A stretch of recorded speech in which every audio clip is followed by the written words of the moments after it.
Parts of speech.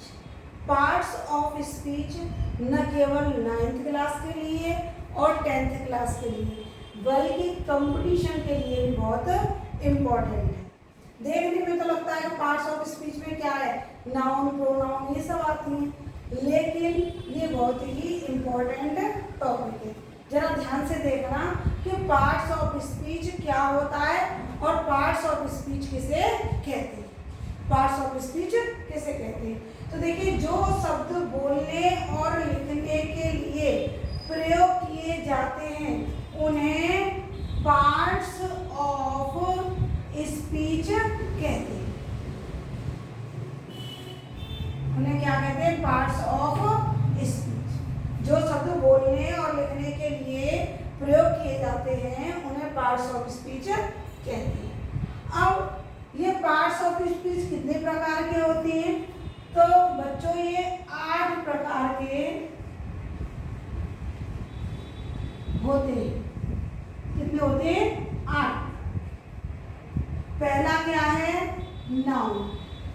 ठीक है, आप शुरू से पढ़ते आ रहे हैं। Noun, noun is the name of a person, place और थिंग्स। लेकिन ये तो सिर्फ रटने वाली बात थी। आज हम आपको डीपली समझाएंगे, ठीक है, जिससे कि आपको हमेशा नाउन याद रहे। दूसरा है प्रोनाउन। ठीक, तीसरा है हमारा एडजेक्टिव। चौथा है हमारा वर्ब। पांचवा है एडवर्ब। पहला क्या हो गया? नाउन। सेकंड क्या हो गया? प्रोनाउन। थर्ड हो गया एडजेक्टिव। फोर्थ हो गया वर्ब। फिफ्थ हो गया क्या? एडवर्ब। सिक्स्थ है प्रपोजिशन। सेवंथ है कंजंक्शन और 8th है इंटरजेक्शन। ठीक, तो ये 8 प्रकार के हमारे क्या हो गए? पार्ट्स ऑफ स्पीच हो गए। अब सबसे पहले लेके चलते हैं हम नाउन। नाउन क्या होता है और हम इसे कैसे पहचानेंगे कि ये नाउन है? तो बच्चों, जो भी आपको दिखाई देता है वो सब क्या है? नाउन। वो कोई वस्तु हो, स्थान हो, प्राणी हो, या कोई हमारी फीलिंग्स हो, कोई धातु हो, यानी जो भी हमें दिखाई दे रहा है वो सब क्या है? नाउन है। जैसे मैं मार्कर है, मार्कर से आपको पढ़ा रही हूँ, मार्कर क्या है? नाउन है। ये बोर्ड क्या है? नाउन है। और मैं खुद क्या हूँ? नाउन। तो जो भी आपको दिखाई दे रहा है वो क्या है? नाउन। और फीलिंग्स जो हमारी सिंपैथी है, काइंड है, हेट है, ये सब क्या है? नाउन है। ठीक है, समझ में आ गया? तो जो भी वस्तु दिखाई देती है वो क्या होती है? नाउन होती है। अब बारी आती है नाउन कितने प्रकार के होते हैं। तो पहला होता है आपका प्रॉपर नाउन।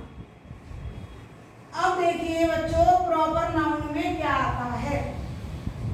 जैसा कि नाम से इंडिकेट हो रहा है, नाम से पता चल रहा है प्रॉपर नाउन, यानी किसी व्यक्ति विशेष,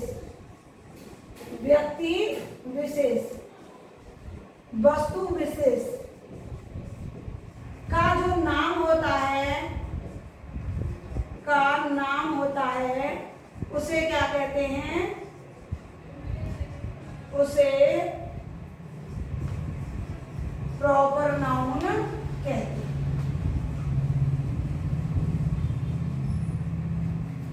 देखिए, व्यक्ति, वस्तु, स्थान या प्राणी के नाम को मैंने क्या बताया था? क्या कहते हैं? नाउन कहते हैं। लेकिन उसी में यदि विशेष आ जाए, जैसे मैं कहूँ लड़का, तो ये क्या हो गया? ये प्रॉपर नाउन नहीं है। और लड़के में यदि मैं कहूँ राम, श्याम, है ना, तो ये क्या हो गया? आपका प्रॉपर नाम हो गया, है ना, कोई विशेष नाम हो गया, इसलिए ये क्या हो गया? Proper noun. ठीक है, जैसे मैं कहूँ नदी, तो नदी प्रॉपर नाउन नहीं हुआ। और नदी को यदि मैं कोई विशेष नाम दे दूं, गंगा, है ना, यमुना, तो ये आपका क्या हो गया? प्रॉपर नाउन हो गया। ऐसे ही शहर है, कोई भी शहर का नाम दे दूं मैं, तो वो क्या नाम दे दूँ, जैसे बुलंदशहर है, आगरा है, मेरठ है, मथुरा है ना। तो ये क्या हो गया बच्चों, प्रॉपर नाउन। तो अब आपको समझ में आ गया होगा कि प्रॉपर नाउन क्या होता है। व्यक्ति, वस्तु, स्थान और जिनके नाम दिए हों, ठीक है, स्पेशल नाम दिए हों, तो वो क्या होता है, प्रॉपर नाउन होता है। ठीक है, अच्छा अब आते हैं कॉमन नाउन। कॉमन नाउन जैसा कि इसके नाम से पता चल रहा है, कॉमन, कॉमन कहते हैं साधारण। अब जैसे कोई व्यक्ति है ना, और व्यक्ति का नाम नहीं दिया, जैसे लड़के विद्यालय जा रहे हैं, लड़कियां क्लास में पढ़ रही हैं, तो लड़के लड़कियां है ना, ये सब क्या हो गया, ये हो गया आपका कॉमन नाउन। ठीक, अच्छा जैसे मैं आपको कह दूं कोई भी शहर, तो ये क्या हो गया, कॉमन नाउन हो गया। ठीक, अच्छा अब कोई व्यक्ति हो गया, वस्तु हो गया, वस्तु, स्थान हो गया, लेकिन उसका पर्टिकुलर नाम नहीं है, तो ये क्या हो गया, कॉमन नाउन।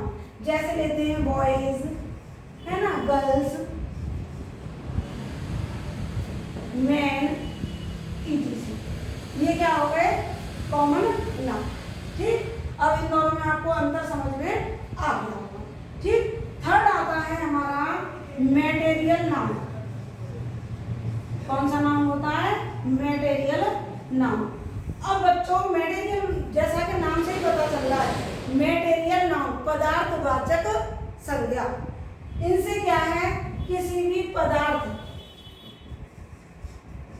का ज्ञान होता है। ठीक है, जैसे मैं कहूं गोल्ड, सिल्वर, आयरन, etc, ठीक है, तो ये क्या हो गए, मैटेरियल नाउन।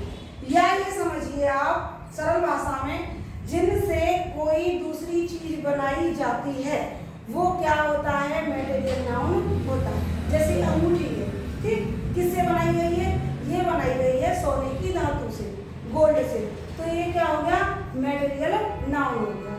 अब ये मकान है, घर है, रूम है, किससे बनाया गया, ये बनाया गया है ईंट से, पत्थर से, तो ये क्या हो गया, मैटेरियल नाउन हो गया। समझ आया, प्रॉपर नाउन, कॉमन नाउन और मैटेरियल नाउन। अब बारी आती है किसकी, एब्स्ट्रैक्ट नाउन। अब ये बच्चों एब्स्ट्रैक्ट नाउन क्या होता है, इसे कहते हैं भाववाचक संज्ञा। क्या होता है ये, भाववाचक संज्ञा। इसमें फीलिंग्स आती है।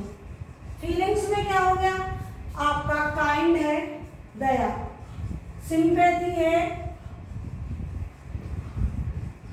है ना, दया है, सिंपैथी है, मर्सी है, ये सब क्या है, हमारे मन की फीलिंग्स है, जो सिर्फ हमें महसूस होती है, दिखाई नहीं देती। जेलस हो गया, हेटर हो गया, काइंड हो गया, सिंपैथी हो गई, ये हमें सिर्फ महसूस होती है, दिखाई नहीं देती, इन्हें क्या कहते हैं, एब्स्ट्रैक्ट नाउन कहते हैं। अब लास्ट आता है हमारा कलेक्टिव नाउन। कौन सा होता है, कलेक्टिव नाउन। अब बच्चों कलेक्टिव नाउन क्या होता है, कलेक्टिव नाउन होता है, हाँ तो बच्चों कलेक्टिव नाउन दिखाई नहीं दे रहा था, मैंने यहाँ लिख दिया है कलेक्टिव नाउन। कलेक्टिव नाउन क्या होता है, जिस नाउन से एक ही जाति के कई प्राणियों या वस्तुओं के समूह का पता चलता है, उसे क्या कहते हैं, कलेक्टिव नाउन कहते हैं। जैसे आर्मी है ना, टीम और ये क्लास, तो ये बच्चों किसमें आएगा, ये आएगा हमारा कलेक्टिव नाउन। तो आज बच्चों मैं उम्मीद करती हूँ कि पार्ट्स ऑफ स्पीच क्या होता है ये समझ में आ गया होगा, और इसके प्रकार कितने होते हैं, और उसमें से हमने पहला प्रकार लिया था नाउन। नाउन क्या होता है, यानी जो भी वस्तु हमें दिखाई दे रही है, जिसका एक पर्टिकुलर नाम है, वो क्या कहलाता है, नाउन कहलाता है। जिस भी चीज का कोई एक पर्टिकुलर नाम है ना, उसे हम क्या कहते हैं, संज्ञा कहते हैं, और इंग्लिश में क्या कहते हैं, नाउन। और इसके हमने एक एक करके आपको काइंड्स बता दिए, इसके प्रकार बता दिए और इसकी पहचान बता दी। और इसे समझने के लिए आप क्या करेंगे, वीडियो को पॉज करके 2-3 बार देखेंगे। ऐसा नहीं कि आपने स्टार्टिंग में देखी फिर लास्ट में देख ली, ऐसा नहीं, आपको पूरी वीडियो देखनी पड़ेगी और तभी आपको ये समझ में आएगा। तो आई होप स्टूडेंट्स आपको समझ में आ गया होगा। कल मैं आपको सेकंड पार्ट्स ऑफ स्पीच बताऊंगी जिसका नाम है प्रोनाउन। प्रोनाउन क्या होता है, किसे कहते हैं और इसके कितने प्रकार होते हैं। ठीक है स्टूडेंट्स।